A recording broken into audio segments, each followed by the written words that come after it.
जातीय जनगणना महायुतीच्या सरकारनं जाती जातीमध्ये धर्मामध्ये जे अंतर पाडलं, आरक्षणाचं राजकारण केलं। आज मराठा समाज असेल, धनगर समाज असेल, लिंगायत समाज असेल, या समाजांना नुसतं आरक्षणाचं गाजर दाखवलं आणि पुन्हा त्याचं काहीही केलं नाही। अजूनही समाज बांधव हा आरक्षणाची वाट पाहतोय।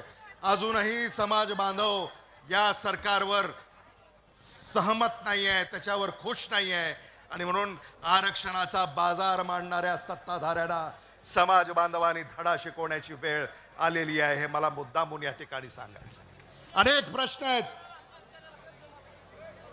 इंडिया आघाडीनं राहुल गांधी असं म्हणाले की भारत सरकारनं 22 उद्योजकांचं 16 लाख कोटी रुपये कर्ज माफ केलं। 22 उद्योजकांचं 16 लाख कोटी रुपये। मग शेतकऱ्यांचं कर्ज का माफ होत नाही? शेतकऱ्यांना पीक विमा का मिळत नाही? शेतकऱ्याच्या शेतीमालाला भाव का मिळत नाही? आणि म्हणून आता इंडिया आघाडीनं अशी हमी दिली आहे की जे शेतकरी अडचणीत असतील त्या शेतकऱ्यांचं 100% कर्ज हे भारत सरकार माफ करणार। भारत सरकार माफ करणार। आणि म्हणून आपल्याला इंडिया आघाडीच्या पाठीशी खंबीरपणे उभं राहायचं आहे। आज ओमराजे निंबाळकर, खरं म्हणजे तुमचं जेवढं कौतुक करावं तेवढं कमी आहे।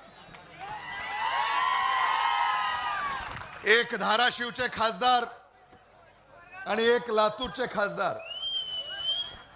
धाराशिवचे खासदार लोकसभा मतदारसंघामध्ये एकही असं गाव नाही जिथं ते जाऊन आले नाहीत आणि लातूरचे खासदार एकही असं गाव नाही जिथं ते गेले नाहीत।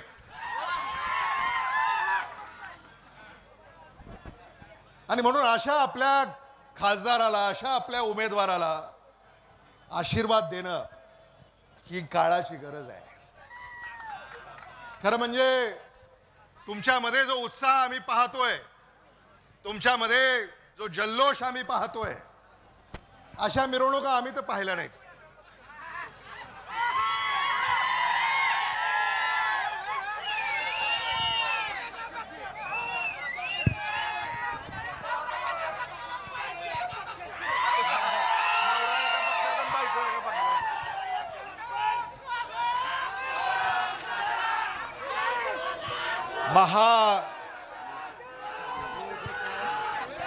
महायुतीचे जे उमेदवार धाराशिव लोकसभा मतदारसंघामध्ये उभे आहेत, हे सुद्धा एक अजब किस्सा आहे। आता महाराष्ट्रामध्ये महायुतीमध्ये कोण कोणत्या पक्षात आहे, कोण कोणत्या पक्षाच्या तिकिटावर उभं राहणार आहे, कोण कोणाचा प्रचार करणार आहे, कोण कोणाचा अर्ज भरणार आहे, हे काही कळायला मार्ग नाही। काही कळायला मार्ग नाही। आणि भारतीय जनता पक्षानं असा एकही जिल्हा महाराष्ट्रामध्ये शिल्लक ठेवला नाही जिथं त्यांनी फोडाफोडी केली नाही। एकही जिल्हा नाही।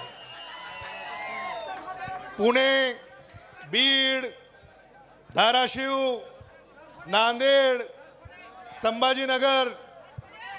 आणि खरं म्हणजे मला आश्चर्य वाटतं की आज या महाराष्ट्रामध्ये जी परिस्थिती आहे ही फारच दयनीय आहे। आपल्याला भारतीय जनता पक्षाचं जे राष्ट्रवादी काँग्रेस पार्टी फोडली, शिवसेना फोडली, आपल्याला असं वाटलं होतं की ते शरद पवारांच्या विरोधामध्ये कट आहे, उद्धव बाळासाहेब ठाकरे यांच्या विरोधामध्ये कट आहे। पण आता महायुतीमध्ये जो कारभार चाललेला आहे, आम्हाला असं वाटतं की भारतीय जनता पक्षाचा खरा कट हा एकनाथ शिंदेंच्या विरोधात आहे आणि अजित पवारांच्या विरोधामध्ये आहे। म्हणजे निवडणूक आयोगानं जे पक्ष खरे ठरवले ते जागा कमी लढतायत आणि खोटे ठरवले ते जास्त लढतायत। आणि म्हणून